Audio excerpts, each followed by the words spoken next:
Today I want to talk about behind closed doors, the controversy of U.S. civil commitment centers.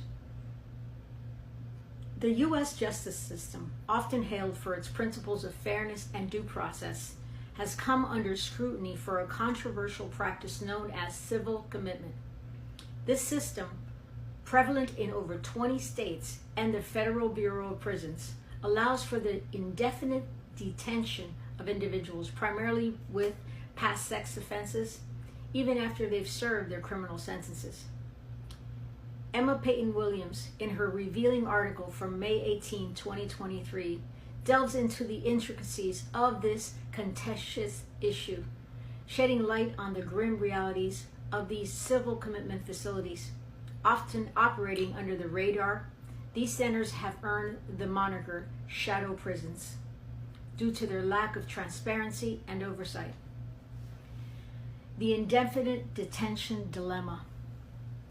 While it's one of the most alarming aspects of civil commitment is the indefinite nature of detentions. Legislation from the early 2000s has enabled jurisdictions to detain individuals indefinitely, even after they've fulfilled their legal obligations for a sex offense.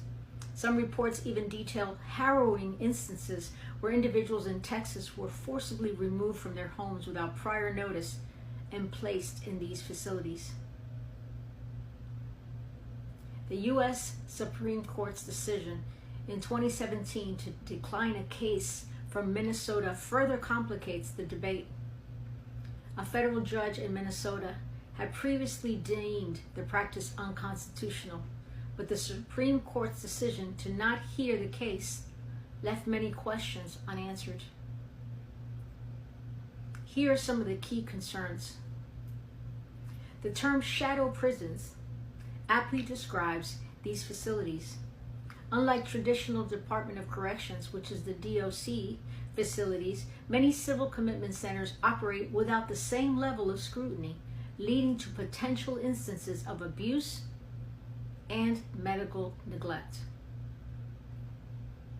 Critics argue that civil commitment essentially punishes individuals for crimes they might commit in the future. This pre-crime preventive detention is seen by many as a violation of the principle of double jeopardy. Williams's article also references a recent report from Illinois, which she co-authored. This report paints a bleak picture, suggesting that for many detainees, civil commitment feels akin to a life sentence. The report also highlights significant demographic disparities and instances of discrimination within these facilities. In my conclusion, while civil commitment is framed as a measure to protect society, it raises profound ethical, legal, and humanitarian concerns.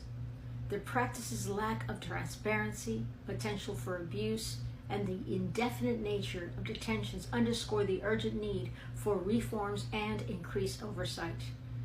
As the debate rages on, one thing is clear: the rights and well-being of those in civil commitment centers cannot be ignored. Follow me for more. Comment on this article, share it. Love and light.